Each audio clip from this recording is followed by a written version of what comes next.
Le damos la bienvenida a nuestro siguiente invitado, don Pedro Cateriano. Ha sido premier de la República, nos acompaña el día de hoy. Muchas gracias, don Pedro. Sin anestesia, ¿cómo ha visto las 3 entrevistas a Pedro Castillo, presidente de la República? Muy buenos días, un abrazo desde Tacna. El audio, por favor. A ver, el audio.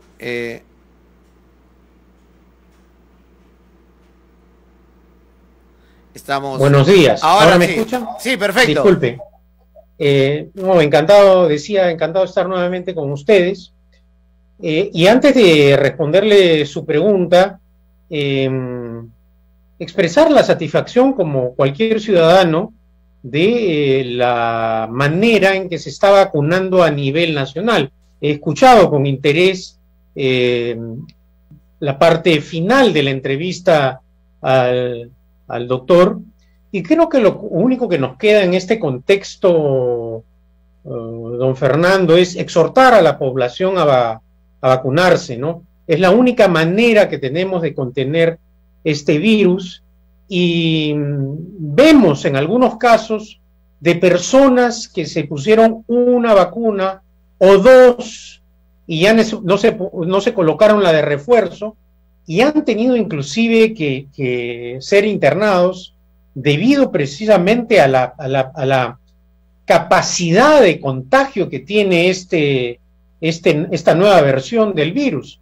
Inclusive el propio ministro de Defensa, a quien le deseo una pronta mejoría, no contaba con la tercera vacuna. Entonces, si descuidamos el proceso de vacunación y consideramos que habiéndonos ya colocado 1 o 2 de las vacunas hemos superado el problema, estamos profundamente equivocados. Y en este caso hay que seguir al pie de la letra lo que recomienda la ciencia, la medicina, y los médicos que están cumpliendo una labor excepcional a nivel nacional. Solo para agregar esto para los oyentes y televidentes: ministro de Defensa con 2 dosis en UCI, con 45 años. Puede tener comorbilidades, eso se conocerá seguro en su momento, pero pudo haber tenido la tercera dosis. Como muchos que nos están escuchando hoy, la pueden acceder en este momento y deberían ir por la tercera, no dependiendo de la edad. Muchos piensan que de 50 para arriba, no, de 18 para arriba, se está colocando la tercera, y es en ese rango de edad de 18 a 50 donde hay problemas para que la gente asista, y debería en cierta medida ir a los vacunatorios para apoyar en este tema y no llegar a ser enfermedad grave. Exactamente, conozco casos de personas que inclusive con la tercera dosis de refuerzo, debido a la rapidez y a la gran cantidad de contagios, se han terminado contagiando con la nueva versión del coronavirus. Entonces, al margen de la vacunación, también hay que usar mascarilla, tener prudencia en las conversaciones y estar distantes. En síntesis, cumplir con las recomendaciones de la ciencia y de los médicos. Eso es lo único que va a poder ayudarnos a enfrentar esta terrible pandemia, ¿no? Ahora sí, vayamos sin anestesia. ¿Qué le parecieron las 3 entrevistas de Pedro Castillo? A ver, comencemos por la de ayer, que creo que ha desnudado al presidente Castillo a nivel internacional. Lo ha mostrado como un jefe de Estado con demasiadas limitaciones, desconocimiento, y creo que esto es no solo preocupante, sino dañino para el país, para la reputación del país a nivel internacional. El presidente Castillo sigue actuando como un mal profesor, porque eso en más de una oportunidad lo he señalado. Un mal profesor no prepara sus clases. Un mal profesor no dicta bien sus clases. Un mal profesor no se expresa correctamente. No hay razón, no hay perdón para que el presidente Castillo, por ejemplo, hable un mal castellano. Él no es un quechuahablante. Y es que, en síntesis, quiero decir que al margen de sus limitaciones en el ámbito de la gestión pública, de la administración, su casi nulo conocimiento del derecho constitucional, si a eso le sumamos esta irresponsabilidad con la que ejerce la primera magistratura de la nación, los resultados pues son absolutamente calamitosos, como el espectáculo que hemos visto el día de ayer. ¿Y eso cómo lo afecta a Castillo? Porque la verdad es que lo dije en la mañana, no había visto una entrevista a ningún presidente de la República, de Latinoamérica por lo menos, con el señor Rincón, o del Rincón, con estas características y haber sido tan apabullante, pero no por la pregunta, sino por la respuesta del presidente, que con Hildebrand fueron algo evasivas y nos marcó un perfil de la característica o del presidente que teníamos, y con Lucar fueron demasiado salameras en realidad, pero a nivel internacional es otra cosa, es decir, nos ha dejado mal parados por lo menos, y todavía habiendo consumido media entrevista nada más, porque hoy publican la segunda parte. Y bueno, parece que en la segunda parte demostrará pues que no tiene convicciones democráticas, porque no se ha atrevido a condenar a las dictaduras de Cuba, Nicaragua y Venezuela. A estas alturas, que un gobernante elegido democráticamente de izquierda, no solo de centro o de derecha, no condene a estas criminales dictaduras, es absolutamente imperdonable. Acabamos de leer hace algunos días las declaraciones del presidente electo de Chile, Boric, condenando y señalando muy claramente que la dictadura venezolana es un fracaso. Y es un fracaso no solo por los 6 millones de venezolanos que han huido de ese país ante el drama de la opresión de una dictadura que los ha hecho más pobres, sino que esa es la realidad. Entonces, tener un presidente de la República no solo confundido ideológica y políticamente, sino que además no habla con la verdad y no tiene convicciones, auténticas convicciones democráticas, realmente es algo que hay que criticar con firmeza, ¿no? Ya, pero usted ha sido premier, ha sido ministro. Tener un presidente con ese perfil de lo que nos ha dado en las 3 entrevistas, ¿le haría a usted la esperanza de algún buen gobierno? No, y por una sencilla razón, no tiene propósito de enmienda. Cree que, y a diferencia de, porque vaya que hemos tenido presidentes que usaban la mentira con habilidad, este presidente además es un pésimo actor. ¿Por qué razón? Porque ni siquiera para mentir se prepara. Es decir, es de una improvisación y de una irresponsabilidad imperdonable. Y ausente además en los grandes problemas y crisis. Cuando ocurrió la muerte de Abimael Guzmán, viajó a Cajamarca y se mantuvo en silencio. Ahora que ha habido este problema del derrame del petróleo en el Callao, una ausencia de liderazgo político del gobierno absoluta.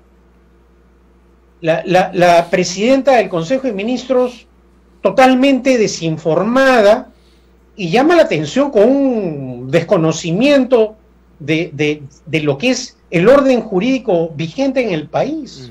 O un jefe del partido de gobierno que habla o declara que hay que pedir la cancelación del contrato ley con Repsol cuando no existe contrato ley con Repsol.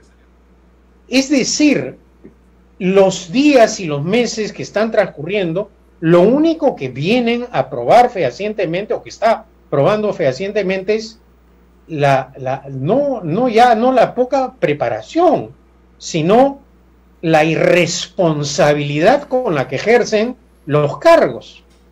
Y también, en el caso del presidente Castillo, es más grave la situación porque es incapaz de ser honesto, hacer un examen de conciencia y de convocar a gente de su misma tendencia ideológica, pero preparadas para desempeñar cargos del nivel de ministro de Estado. El decir no estoy preparado, mejor dicho, estoy aprendiendo, ¿no es ser honesto?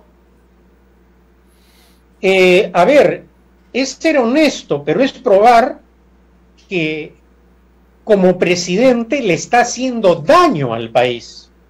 Y precisamente lo que él pregonó en la campaña de no más pobres en un país rico, lo está haciendo más pobres a los pobres. Eso es lo que está ocurriendo. Está parando la inversión nacional y extranjera.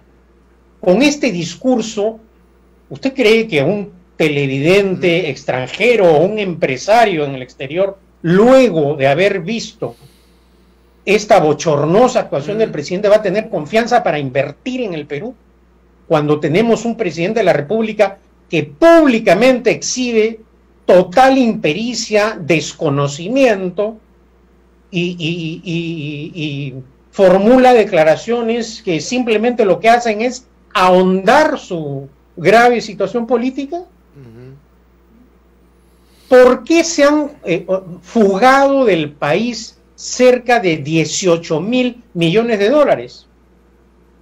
Porque no se cree en la palabra del presidente Castillo, porque no genera credibilidad. Y ya no solo no genera credibilidad por lo que fue su ideario o sus planteamientos electorales iniciales, sino que es ahora su gestión pública, su actuación irresponsable como presidente, la que está afectando gravemente la estabilidad política y económica del país. Ya, digamos que el problema es gestión, básicamente, o sea, pero tampoco es un gobierno que muestre una acción, si bien no deslinda, ser una Nicaragua de Ortega o una Venezuela de Maduro, ni tendría, creo, esa capacidad con los actores que tiene de convertirse en una dictadura de izquierda o comunista en nuestro país, pero la gestión es donde está cometiendo los más graves errores y que la está pagando el país, ¿no es cierto? Es decir, si no hay cierta estabilidad, si no hay un discurso claro, si no hay un norte a desarrollar, no sabemos hacia dónde vamos como país, y nuestro presidente nos dice, estoy aprendiendo, entonces no solamente la inversión extranjera que mira eso, sino nosotros mismos estamos viendo que nuestro dirigente, nuestro líder, está todavía entendiendo qué es gobernar. Entonces, siento que cualquier paso que pueda dar, no solamente como empresario, como emprendedor o ciudadano, todavía está gaseoso, y siento que no tengo garantías de aquí para adelante. Ciertamente yo no he calificado al gobierno del presidente Castillo como dictatorial. No estamos en una situación como la cubana, la venezolana o nicaragüense. Hay una tentación totalitaria de convocar una asamblea constituyente al margen de lo establecido en el artículo 206 de la Constitución. Pero así como vemos este aspecto criticable, también públicamente sostenido que al presidente de la República, por razones políticas, no se le puede aplicar la vacancia por incapacidad moral permanente. Y ese es otro problema que agrava la situación del país, el conflicto entre los poderes del Estado. Es decir, desde que se inició el gobierno, el presidente Castillo está con la cantaleta de la Asamblea Constituyente, mejor dicho, de convocar una Asamblea Constituyente violando el orden constitucional, y el Parlamento también está con su insistencia, un sector del Parlamento, porque hay que ser también en esto precisos, un sector del Parlamento que quiere la vacancia por incapacidad moral permanente, hecho que también pedido que es claramente inconstitucional. Entonces estamos en dos situaciones extremas sin fundamentos constitucionales que afectan la estabilidad jurídica del país y no salimos de este embrollo ya durante meses. Sí, porque mañana quizás el Parlamento esté pidiendo vacancia por incapacidad moral del presidente por no poder dar una buena entrevista. Bueno, pero esa es una ineptitud política del presidente. Pero no es una razón jurídica que tenga sustento constitucional. Buscan cualquier razón, en realidad, ¿no? Desde el Congreso de la República en ese enfrentamiento. Pero eso es también la incapacidad del propio Castillo de haber tendido puentes al Parlamento de las fuerzas políticas para entender que no tiene una mayoría en el Congreso y que debe tener ciertos puentes para entenderse con los requerimientos que también tienen las otras fuerzas que han sido elegidas por voto popular.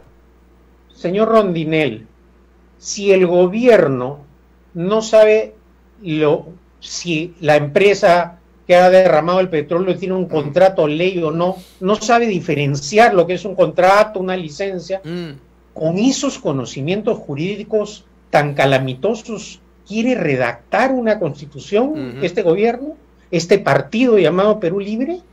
¿Cuáles son sus propuestas de reforma constitucional que hemos escuchado en estos 5 meses? ¿Usted me puede mencionar dos? No. ¿Dos propuestas? ¿Tres propuestas? ¿Cuatro propuestas?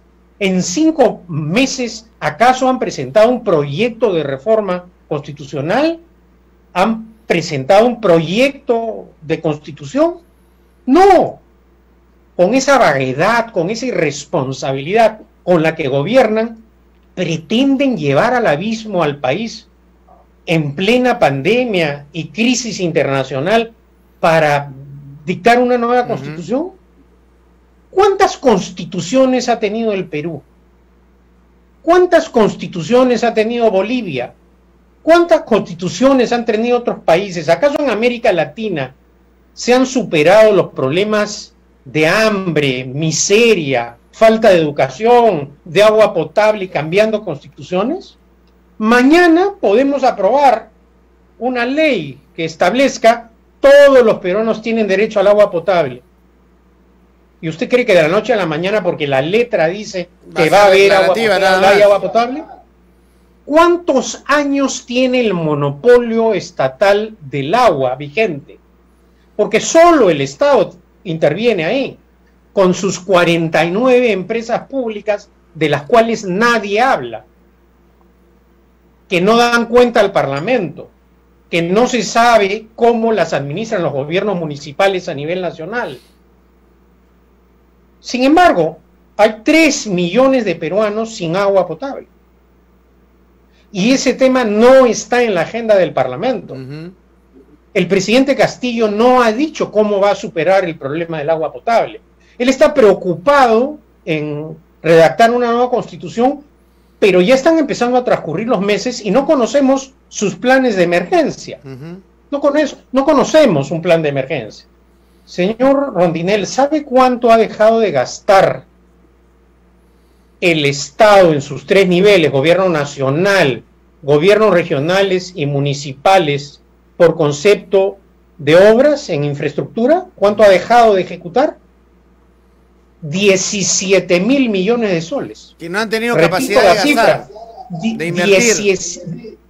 Que no se han gastado 17.000 millones de soles en obras de infraestructura. Tacna, por ejemplo, el gobierno regional, y esto se puede verificar en el amigable del MEF, ha ejecutado el 74.9%, pero ha dejado de gastar 72 millones de soles. Y la municipalidad de Tacna ha ejecutado el 67% y ha dejado de gastar 81 millones de soles. Y a nivel de toda la región Tacna, del 100% del presupuesto de la República para gobierno regional y todas las municipalidades han ejecutado el 80%. Tacna, a diferencia de otras regiones, no está tan mal, pero han dejado de gastar 132 millones de soles. Repito, 132 millones de soles. Ya, entonces, pero en ese, disculpe que lo interrumpe, es lo no ejecutado.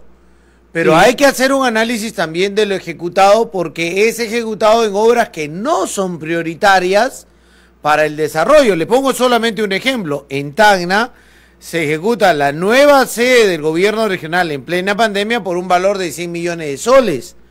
Cuando hay pueblos y zonas que no tienen agua potable, no tienen electricidad, no tienen carreteras y no han solucionado sus necesidades básicas, y a donde se tiene que llegar con gobierno regional y municipalidades y no se llega, es también una mala calidad de gasto. Sin duda alguna, y volvemos a lo mismo.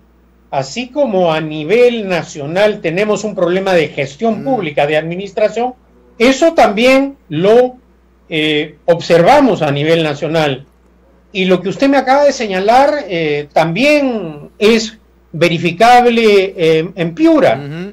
¿Cómo puede ser posible que una región tan rica como Piura, que ha dado tanto al país, tenga poblaciones como Sullana o Talara que tienen suministro de agua potable por horas? Y cuando uno menciona estos temas, lo acusan a uno. Es decir, los sectores que defienden el monopolio estatal del agua, que tiene a millones de peruanos sin agua potable, de querer privatizar. No de querer privatizar.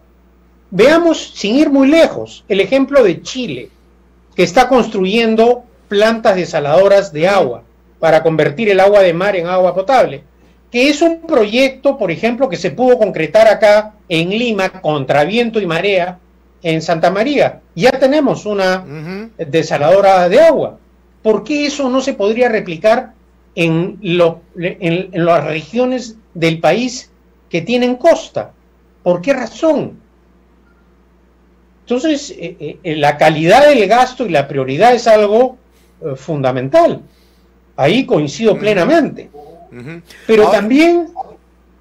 Sí, sí, es que estaba recordando que hace mucho tiempo en Tacna, será unos 10 años, quizás un poco más, se propuso hacer una planta desaladora en Tacna para traer agua de mar a la ciudad, ya que tenemos restringido el servicio de agua potable, pero la propia población se opuso porque decían que no era agua de calidad, porque, no sé, los bebés nacían con 3 piernas, etcétera, etcétera, y el plan quedó truncado en ese tema. Además, la tecnología era más cara, pero hoy tendríamos quizás una planta que podría haber solucionado nuestro problema de recurso hídrico acá en nuestra región en su momento, y se hizo estudios, análisis de cómo otros países como Israel o Islas Canarias tenían solucionado ciertos problemas haciendo este tema de desalinización. Y también me pongo a pensar eso del lado público, ¿no?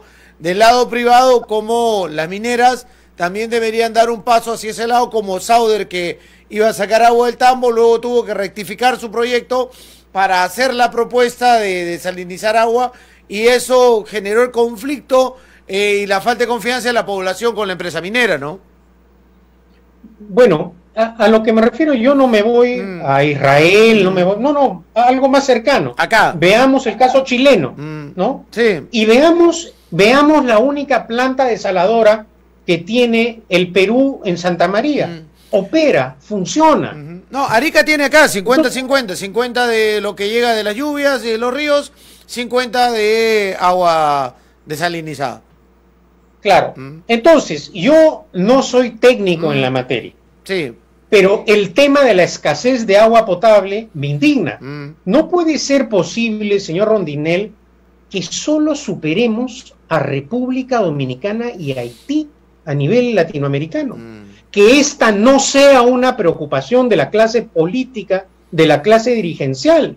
Bueno, si en Tacna no hubo o se opusieron a la planta, la tarea de la dirigencia política es armar un debate para que no nos venza la demagogia, para que no nos venzan las mentiras, porque una vez que elegimos al gobernante, tenemos que respetar su mandato 5 años. Y probablemente en estos 5 años que vamos a perder con este inepto gobierno, el país, la densidad del país va a crecer, sus necesidades en educación, salud, mantenimiento del orden público, vivienda, van a seguir. Y entonces, ¿cuál es la solución? Me opongo por oponerme. Bueno, ¿y qué opción da usted para que la gente tenga agua. Los críticos a esa planta desaladora en Tacna, ¿qué solución han dado? O sea, ninguna, porque no tenemos agua y cada vez tenemos más estrés hídrico acá, lamentablemente, ¿no? Ahora, bueno, me gustaría un poco entrar al tema de Repsol con usted y preguntarle, sí, claro, cómo ha visto el manejo de la crisis por parte del gobierno, que ya lo he escuchado que hay críticas a este tema, pero básicamente, o sea, ¿qué se ha debido hacer de lo que no ha hecho el gobierno hasta ahora? Llegó tarde, no ha tenido una respuesta clara, tiene un ministro de Ambiente que estaba siendo cuestionado en ese momento porque era más un defensor de invasor de tierras que una persona experta en el tema del medio ambiente. La ministra dijo que iban a dar canastas, tuvo que rectificar o aclarar en la noche. Ahora ya hablan de la posibilidad de ver el tema de la licencia, ¿no? Y lo que me pareció un poco triste, o muy triste, fue que el presidente, preguntado por el periodista anoche de CNN, dijera, en eso vamos a tener sorpresas. Y a mí no me parece una respuesta, la verdad, clara y de un estadista o de un líder con respecto a un problema tan grande como el que se está presentando con la planta de Repsol.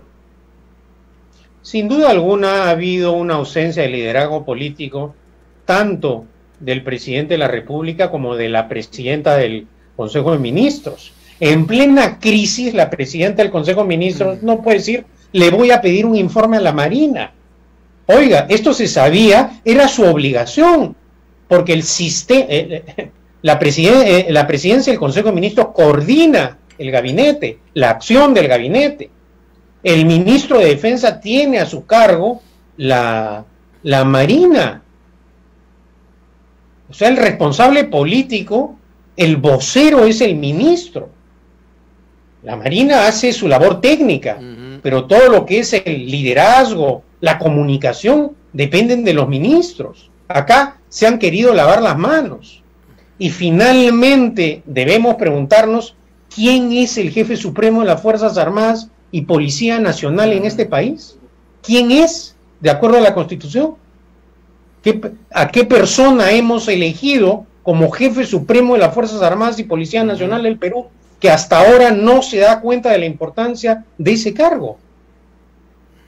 Entonces, acá hay una impericia, hay desconocimiento jurídico.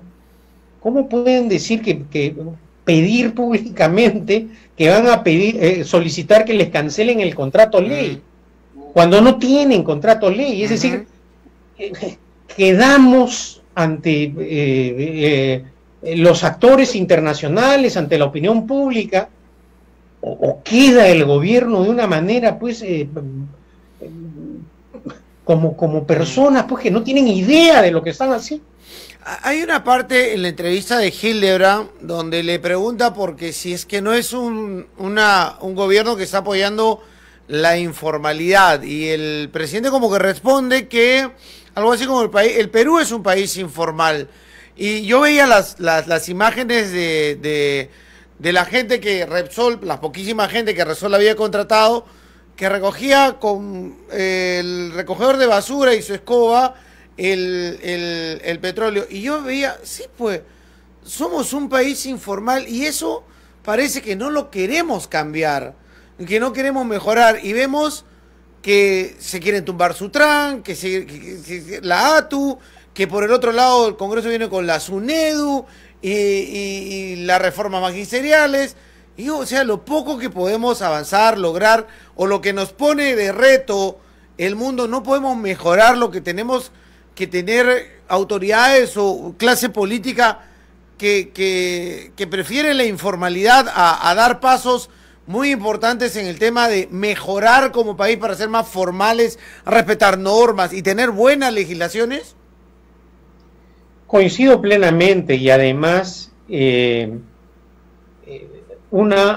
esta ocasión ha servido también para demostrar que hay ciertos sectores que no están preparados para las emergencias. Sí. Y eso hay que rectificarlo con rapidez.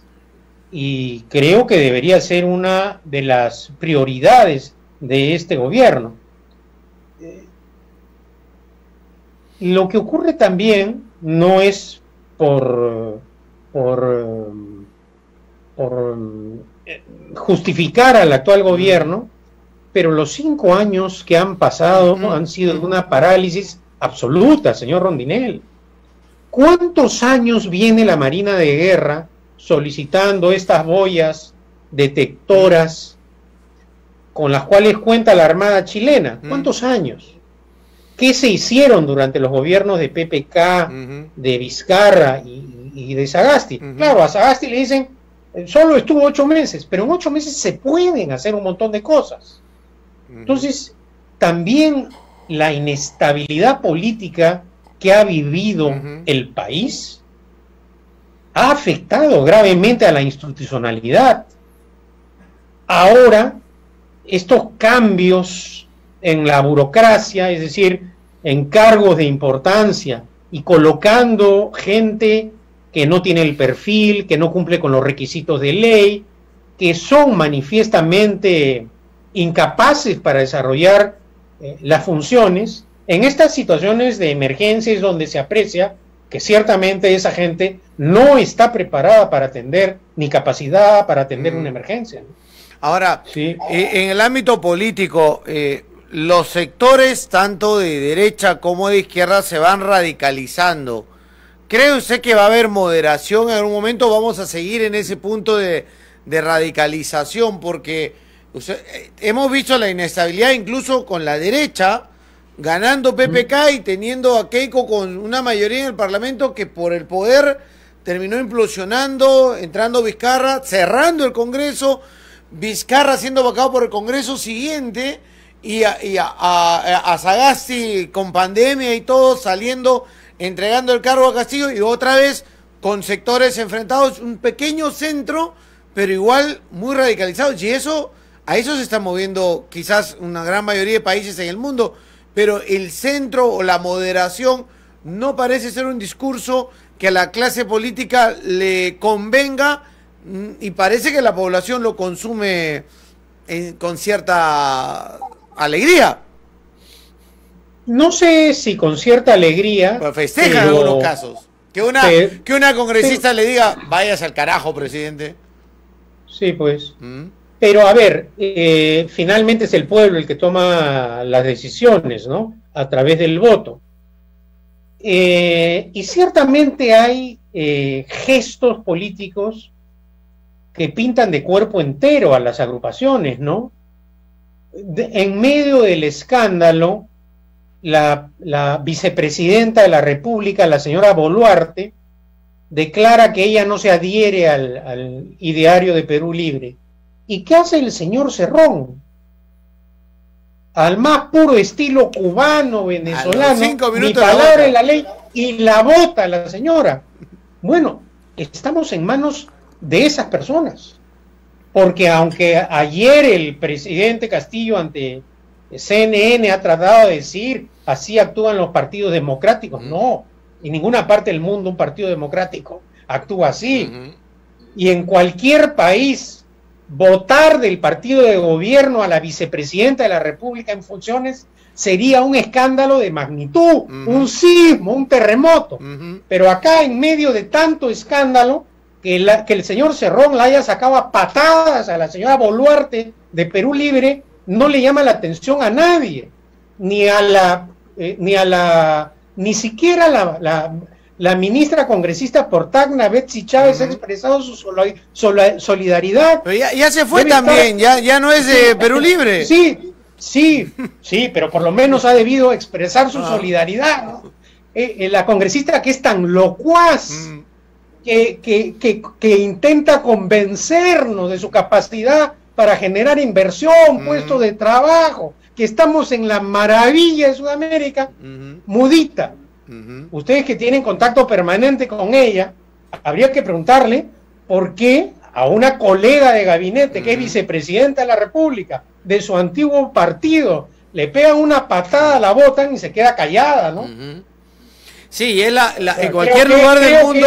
Creo que ese silencio hay que exigirle una respuesta. No, y repito, en cualquier parte del mundo, esto sería pues un escándalo de magnitud. Sí, y lo que tiene Castillo son gente que ya no es del partido, como ministros y en su entorno, pero igual Cerrón entra a Palacio. Y entra a Palacio, vaya, y el señor Castillo se quita el sombrero, porque la única fotografía del presidente Castillo rindiéndole pleitesía y respetos a una autoridad es a su jefe, el señor Cerrón, ante los presidentes, el rey de España, todas las autoridades con sombrero puesto, ante la única persona que ha osado quitarse el sombrero en señal de respeto ante el señor Cerrón. Es un invento, es una maldad, soy clasista por lo que digo esto, no, es la realidad. Don Pedro, o sea, la vicepresidenta de la República la sacan a patadas del partido y nadie protesta en el gabinete, ni siquiera la primera ministra. Entonces, esa es la realidad. Esa es la realidad que estamos viviendo. Don Pedro, ¿la Naval tiene alguna responsabilidad en esto de Repsol, el tema de no haber llamado alerta cuando Ecuador y Chile lo hacían y se produce el oleaje que el representante de Repsol casi ha puesto como causa del hecho ocurrido en La Pampilla?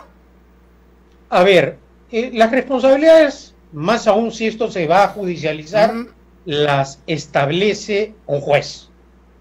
La Marina de Guerra opera de acuerdo a reglamentos y procedimientos preestablecidos. Calificaba o no este oleaje como tsunami, técnicamente, reglamentariamente, parece que no. Entonces, eso es algo que técnicamente la Marina ha definido. Luego han aparecido otras versiones de un navegante que estaba en la zona, que percibió que hubo una rotura y que en el momento de la rotura no estaba ocurriendo el oleaje anómalo que fue la denominación que se empleó. Entonces, yo respeto el trabajo profesional de la Marina de Guerra. Veremos qué es lo que determina tanto la autoridad civil como el Poder Judicial. Lo que sí hay que criticar es el adelanto de opinión de funcionarios de alto nivel, violentando pues el debido proceso. Las empresas también tienen derecho a un debido proceso, y no solo porque se trata de una empresa privada hay que acribillarla y guardar silencio cuando los derrames de Petroperú ocurren. No hay alboroto. Cuando hay derrames en el oleoducto, cuando hay gestiones calamitosas de Petroperú, ahí no hay escándalos. Entonces, tratar de que las aguas vuelvan a su nivel y que se aplique pues las sanciones que hay que aplicar. Eso es lo que corresponde de acuerdo a ley. Una pregunta final en su análisis. Lo que ha hecho el Congreso de dar una ley para decir que el referéndum no va, ¿es constitucional? Es redundante y es constitucional. Yo creo que no había necesidad, pero en fin, es una decisión del Parlamento. Que, o sea, como reitero, no es digamos, un Congreso que tampoco se caracterice por su conocimiento jurídico. Ya saben la Constitución eso. No necesitaban una ley para eso. No, claramente está en el artículo 206. Pero no es inconstitucional. O sea, ¿usted cree que el TC no lo va a declarar inconstitucional? Porque no es inconstitucional, objetivamente. Y el Congreso y el TC podría ser claro en ese tema y decir que no va al referéndum cuando responda a esa demanda del gobierno y le cierre definitivamente la puerta. La puerta al referéndum no está cerrada. El referéndum se convoca de acuerdo a lo prescrito en la Constitución. Por esa razón, por ejemplo, el presidente Vizcarra pudo convocar a un referéndum. Ya nos hemos olvidado muy rápidamente. ¿Y qué norma aplicó el presidente Vizcarra o en base a qué normas se amparó para convocar al referéndum el presidente Vizcarra? Que dicho sea de paso, lo aprobó mayoritariamente el pueblo peruano. A los dispositivos, al articulado que está en la Constitución. Por eso señalo que es redundante. Perfecto. Muchas gracias por acompañarnos hoy. Le dejo un abrazo. Encantado, un afectuoso saludo a Tacna. Muchas gracias. Don Pedro Cateriano es presidente del Consejo de Ministros. Nos acompañaba el día de hoy.